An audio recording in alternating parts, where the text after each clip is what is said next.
fungus Backyard, infestation. Good morning. So, dito tayo sa ating greenhouse. Yan po. Marami na pong pwede i-harvest dyan. Kaya lang po, ito yung problema ko ka-backyard. Just want to be honest. Is the fungus infestation po ito, no? Yan po, kita nyo yung fungus natin, no? Ito yung pinaka-stubborn na fungus. Maliit pero ang daling kumalat.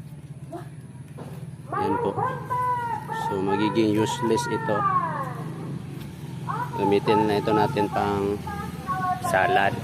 So good news din dito kasi hindi ako gumagamit ng fungicide. So safe to eat. Pero yung bad news, madadapuan siya ng fungus lalong lalo na kapag maulan.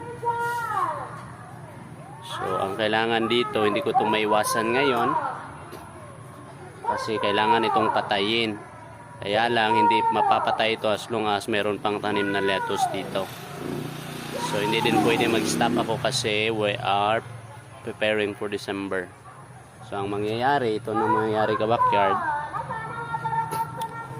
Ang mangyayari ganito, kunin po yung mga dahon na may fungus. So instead malaki yung marami yung dahon, kumukunti na lang. So kaya hindi natin mabibenta din ng mahal kasi konti na lang yung dahon. So di bali na kahit paano meron tayong mabenta at mabigyan natin ng customer din natin na safe to eat din na lettuce. So if you want to reserve po for this December, ito po ay safe to eat. Wala po itong fungicide. Kaya lang meron siyang mga dark dots na konti dahil sa fungus. Fungus is not harmful sa katawan natin, pero harmful po ang fungicide.